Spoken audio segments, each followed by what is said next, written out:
र in triangle APB and AQB we have भनेपछि चाहिँ यो ट्रायंगल र यो ट्रायंगलमा चाहिँ हामीसित के छ भन्ने कुरा चाहिँ जम्मा 3वटा कुरा मेन्सन अथवा प्रुफ गरेर देखाउनु पर्छ। भन्नुको मतलब यसको पार्टसँग के मिल्छ अथवा करेस्पोन्डिङ पार्ट के मिल्छ। अच्छा, अब हामीले सबभन्दा पहिलो कुरो चाहिँ के मिल्छ त भन्दाखेरि चाहिँ एपी एक्यू मिल्छ कि मिल्दैन भन्ने कुरा चाहिँ यहाँ हेरौँ। एपी एक्यू कि बराबरी छ, यसको केही हिन्ट पनि छैन, क्वेसनमा पनि केही दिएको छैन भनेपछि यो करेस्पोन्ड एपी एन्ड एक्यू मिलेको छैन, त्यो छोडिदिउँ है। अब अर्को हेरौँ, एङ्गल एपीबी हैन, एङ्गल एक्यूबी। यहाँनिर एपीबी एङ्गललाई हेर्नु चाहिँ एपीबी एक्यूबी यो चाहिँ मिल्ने रहेछ है। किन भन त 90 डिग्री, यता पनि 90 डिग्री हैन। यस्तो हिन्ट पाएपछि चाहिँ हामीले लेख्दा भयो एङ्गल एपीबी, यहाँ भएकै जस्तो लेखिदिँदा हुन्छ एपीबी। किन यही लेख्ने भने चाहिँ त ट्रायंगल हो, यो चाहिँ एङ्गल हो है। बराबरी एङ्गल एक्यूबी बराबरी रहेछ है। एउटा पार्ट यसको पार्ट हो, यो यसको पार्ट हो, बराबरी भयो। कसरी भन्दाखेरि चाहिँ यो लेख्नु तपाईँले नभुल्नुहोस् है। EACH each 90 degree, 90 degree 90 degree definitely यो बराबरी एउटा भइहाल्यो।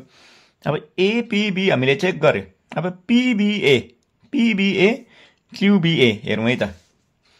PBA QBA यो एङ्गल र यो एङ्गल बराबरी छ कि छैन भन्ने कुरो चाहिँ हामीले हेर्न पर्यो। त्यसको लागि तपाईँले यहाँनिर क्वेसन सबै पढ्नुहोस् है, कहीँ पनि केही हिन्ट दिएको छैन भनेपछि यो अहिले हामीले PBA हेरेको इक्वल छैन QBA, PBA QBAसँग इक्वल छैन, नो। अर्कोमा जाउँ,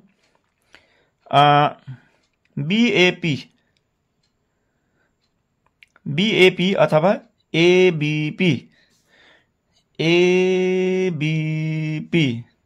त्यो पनि इक्वल छैन। अर्को चाहिँ छ BAP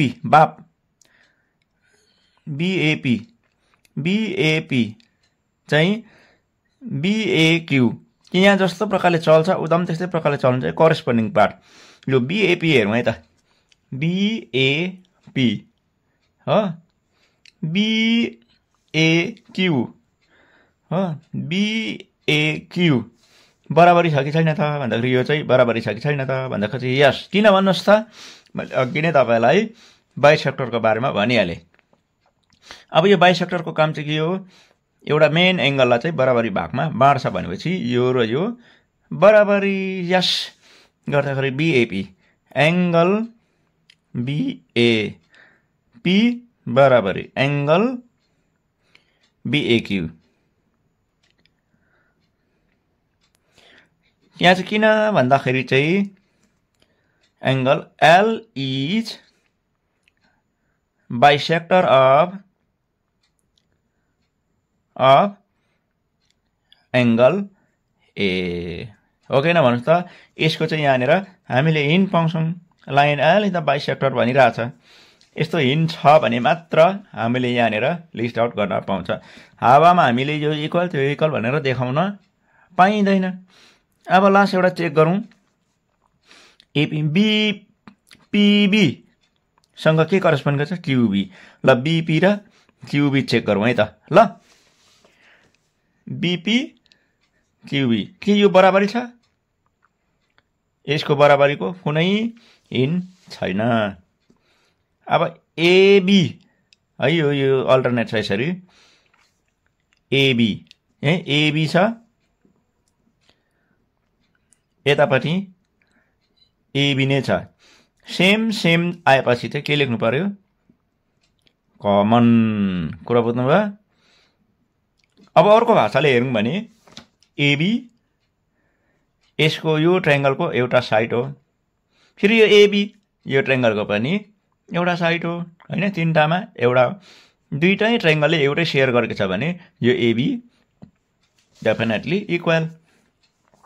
तीनवटा प्रुफ हामीले देखाइसक्यो in triangle APB and AQB we have भने चाहिँ वी ह्याभ भने चाहिँ हामीसित के रहेछ यो तीनटा रहेछ एक लाइन दुई लाइन तीन लाइन प्रुफ भएपछि हामीले अघि कोट गरेको यो र यो के लेख्न पाइन्छ कङ्ग्रेन्ट लेख्न पाइन्छ therefore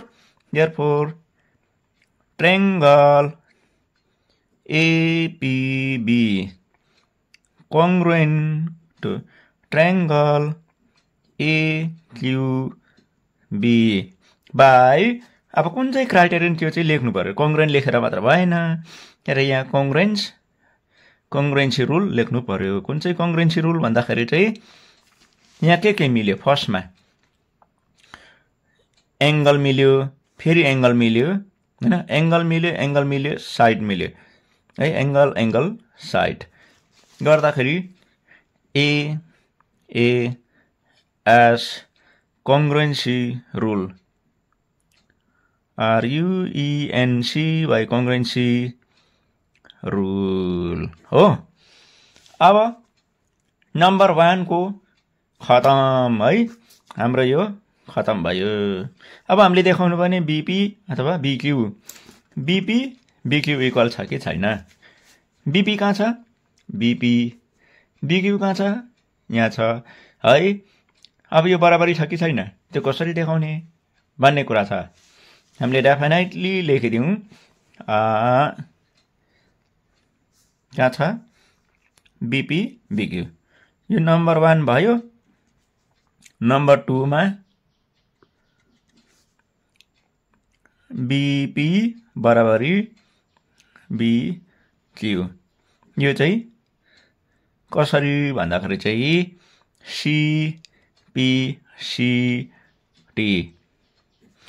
corresponding part of congruent triangle मैले यो गएको भिडियोमा लेखिदिएको छु र अब तपाईले यहाँनिर क्वेशनमा अर पनि लगाइदिएको छ अलिकति यहाँ अर भनेर झुकेको छ बीपी बराबरी बीक्यू और B is equidistant from arms of A एउटै हो है यो मैले लेखेँ अथवा और बी इज इक्विडिस्टेन्ट